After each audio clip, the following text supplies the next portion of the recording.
అందరికీ నమస్కారము.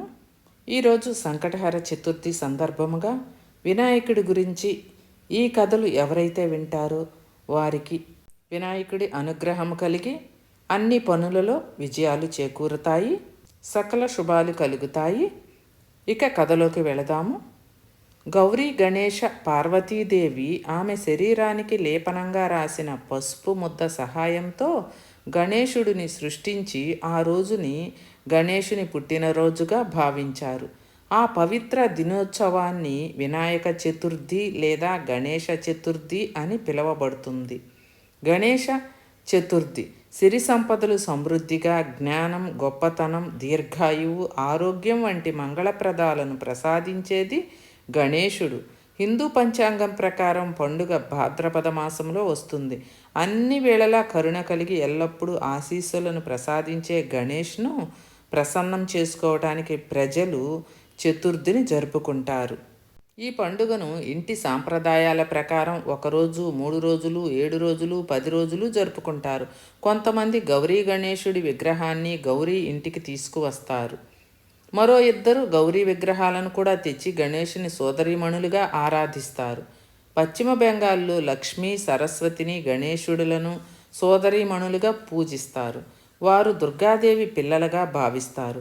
కొందరు లక్ష్మీ సరస్వతి గణేశుల 2 భార్యలు సిద్ధి బుద్ధి. ఇది భిన్న అభిప్రాయాలకు కారణమని చెప్పవచ్చు. ఏది ఏమైనాను పండుగను గౌరీ గణేష పండుగగా పిలువబడుచున్నది. పురాణగాథ.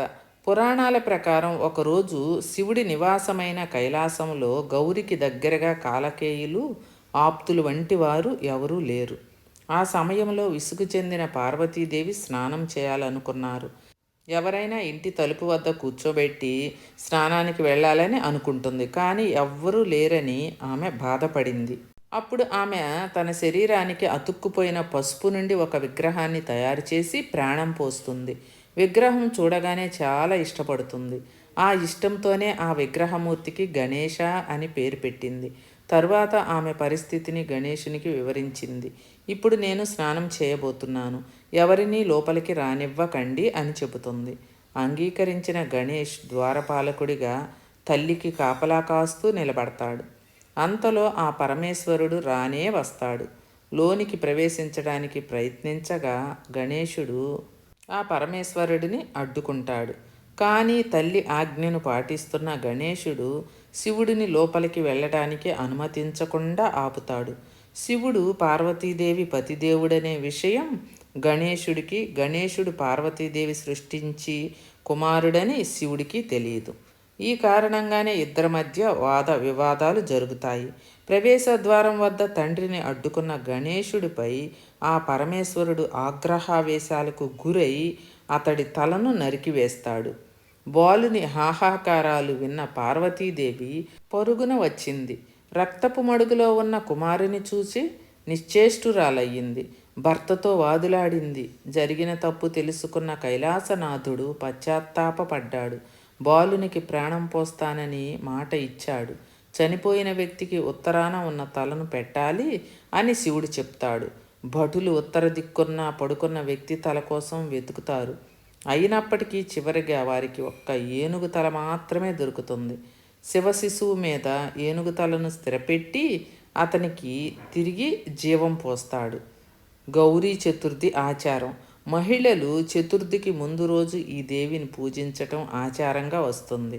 అమ్మ విగ్రహాన్ని పసుపుతో అలంకరించి బియ్యం లేదా ధాన్యాల కలశం ఉంచటం జరుగుతుంది. పూలు, పండ్లు సమర్పించి పూజిస్తారు. మరుసటి రోజు గణేశుడిని ప్రతిష్ఠించి పూజలు చేస్తారు.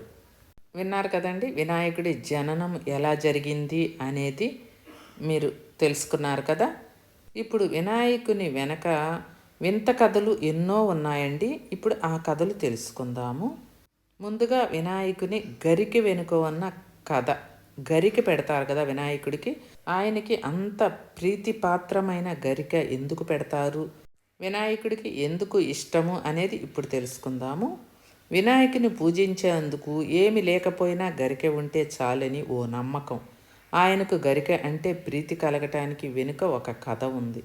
పూర్వం యమధర్మరాజుకి అనలాసురుడు అనే కుమారుడు పుట్టాడు. అగ్నితత్వం ఉన్న ఆ రాక్షసుడు తనకి ఎదురుగా వచ్చిన ప్రతిదానిని బూడిద చేయసాగాడు. అతని బాధ భరించలేక ముల్లోకాల్లోని జీవులన్నీ అటూ ఇటూ పరిగెత్తసాగాయి. కానీ వినాయకుడు మాత్రం ఆ రాక్షసుని అంతు చూసేందుకు సిద్ధపడ్డాడు.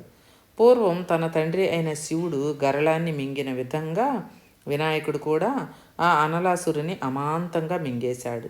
అంతవరకు బాగానే ఉంది. కానీ అనలాసురునిది అగ్నితత్వం కదా, అందుకని అతను వినాయకునిలోని విపరీతమైన తాపాన్ని కలిగించసాగాడట. గణేశుని తాపం తీర్చేందుకు అమృతంతో స్నానం చేయించినా లాభం లేకపోయింది. సాక్షాత్తు ఆ చంద్రుడే వినాయకునికి చల్లదనాన్ని కలిగించేందుకు అతని శిరస్సు మీద నిలిచాడు. అయినా ఎలాంటి ఉపశమనము లభించలేదు. చివరికి తనని గరికెతో కప్పివేయమని ఆ ఏకదంతుడే వారికి సూచించాడు.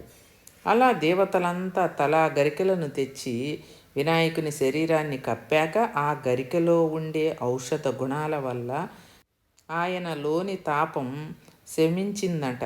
అప్పటి నుంచి గరిక అంటే వినాయకునికి ఇష్టం ఏర్పడిందని చెబుతారు. అలాగే ఆయుధానికి అభివాదం. ఒకసారి శివపార్వతులు ఏకాంతంగా ఉన్న సమయంలో పరశురాముని లోపలికి వెళ్లేందుకు అనుమతించలేదంట వినాయకుడు. వేలెడంత లేని పిల్లవాడు తనని అడ్డుకుంటాడా అన్న కోపంతో పరశురాముడు తన గొడ్డలిని గణేశుని మీదకు ప్రయోగించాడు. ఆ గొడ్డలి ఎక్కడిదో కాదు, సాక్షాత్తు పరమశివుడే ఒకప్పుడు పరశురామునికి అనుగ్రహించిన ఆయుధం. పరశురాముని ఎదిరించే అంత శక్తి వినాయకుని వద్ద ఉన్నా తన తండ్రి అనుగ్రహించిన ఆయుధం కావటంతో గణేశుడు వినమ్రంగా దానికి నమస్కరించాడట. అప్పుడు దాని ధాటికి అతని దంతం విరిగిపోయింది. అలా గణేశుడు ఏకదంతుడు అయ్యాడు. వేదవ్యాసునికి సాయంగా వినాయకుని ఏకదంతుడు అనే పేరు రావటానికి మరో కథ కూడా ఉంది. వ్యాసుడు తాను భారతాన్ని రాయాలి అనుకున్నప్పుడు తను చెప్పే వేగాన్ని అందుకునే రాతగాడు అతనికి ఎవరూ కనిపించలేదట. చివరికి విఘ్నాధిపతి అయిన వినాయకుడినే తన ఇబ్బందిని తొలగించమని ప్రార్థించాడట.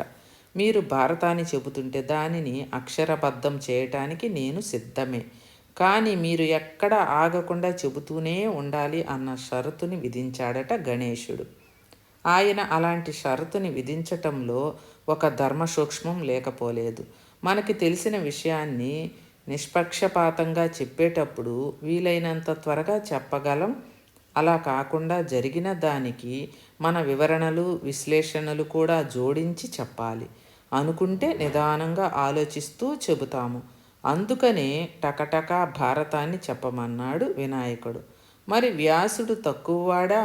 నేను ఆసువుగా భారతాన్ని చెబుతాను, సరే, నువ్వు దానిని అర్థం చేసుకుంటూ రాయాలి సుమా అన్న షరతుని ఆయన విధించాడు. ఎందుకంటే అర్థం చేసుకుంటూ రాస్తే తప్పులు దొరలవు, దానివల్ల రాసేవారికి దీర్ఘకాలిక జ్ఞానము లభిస్తుంది. అలా వ్యాసుని వేగానికి తగినట్లుగా భారతాన్ని రాసేందుకు గణేశుడు తన దంతాన్ని విరిచాడని చెబుతారు. అలాగే కుబేరుని గర్వమణిచిన గణేశుడు. అలకాపురిలో నివాసమున్న కుబేరునికి ఓసారి తన దగ్గర ఉన్న సంపదనంతా ప్రదర్శించాలని ఆశ పుట్టింది. అందుకోసం భారీగా ఒక విందుని ఏర్పాటు చేశాడు. ముందుగా శివుని దగ్గరికి వెళ్ళి తన విందుకి రమ్మని కోరాడు కుబేరుడు. కుబేరునిలో మొలకెత్తిన గర్వాన్ని గమనించాడు శివుడు. దానిని అణిచేందుకు తన కుమారుడైన గణేశుడే తగినవాడని అనుకున్నాడు. నువ్వు ఏర్పాటు చేసే విందుకు నేను రాలేను, కానీ నా బదులుగా నా పుత్రుడైన వినాయకుడు వస్తాడు అని కుబేరుని పంపివేశాడు.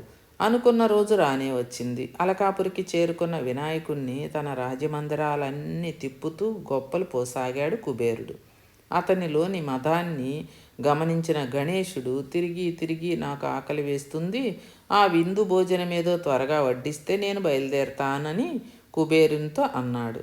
ఓ సంతే కదా అనుకుంటూ వినాయకుని షడ్రసోపేతమైన ఆహారాన్ని వడ్డించాల్సిందిగా అనుచరులను ఆదేశించాడు కుబేరుడు. కానీ ఎంత ఆహారాన్ని వడ్డించినా వినాయకుని ఆకలి తీరటమే లేదయ్యే. చివరికి ఆ రోజు విందు కోసమని వడ్డించిన ఆహారమంతా తరిగిపోయింది. అలకాపురిలో ఆహార పదార్థం అన్నదే మిగల్లేదు. ఇక వినాయకుడు పళ్ళేలని పండ్ల చెట్లని కూడా తినేసాగాడు. ఇలాగే కొనసాగితే కుబేరుని రాజ్యములో ఇటుకరాయి కూడా మిగిలేటట్లు కనిపించటం లేదు. ఇక ఏం చేయాలో దిక్కుతోచని పరిస్థితిలో కుబేరుడు పరిగెత్తుకుంటూ శివుని పాదాల చెంతకు చేరుకుని శరణు వేడాడు. తన గర్వాన్ని క్షమించమంటూ వేడుకొన్నాడు. అప్పుడు శివుడు చిరునవ్వుతో గుప్పిడి మెతుకులను కుబేరుని చేతిలో ఉంచి వాటిని గణేశునికి ఇవ్వమని, అతని ఆకలి తప్పక తీరుతుందని సెలవిచ్చాడు. నిజంగానే ఆ గుప్పిడి మెతుకులతోనే గణేశుని ఉదరాగ్ని చల్లారింది. కుబేరుని గర్వము అణిగింది. విన్నారు కదండి, వినాయకుని వెనుక ఉన్న వింత కథలని, వినాయకుడి జననము గురించి. ఈరోజు కార్తీక మాస సంకటహర చతుర్థి, ఎంతో పవిత్రమైన రోజు. అలాంటి రోజున వినాయకుడి గురించి ఈ కథలు విన్నవారందరికీ సకల శుభాలు కలిగి అష్ట ఐశ్వర్యాలతో విజయాలతో మీ పనులు అనుకున్నట్టుగా జరిగి ముందుకు సాగుతారు. ఈ కథలు మీకు నచ్చినట్లయితే ఒక్క లైక్ కొట్టండి. ఛానల్ని కొత్త వాళ్ళందరూ కూడా సబ్స్క్రైబ్ చేసుకోండి. మీ సపోర్ట్ అనేది కూడా చాలా చాలా అవసరం అండి.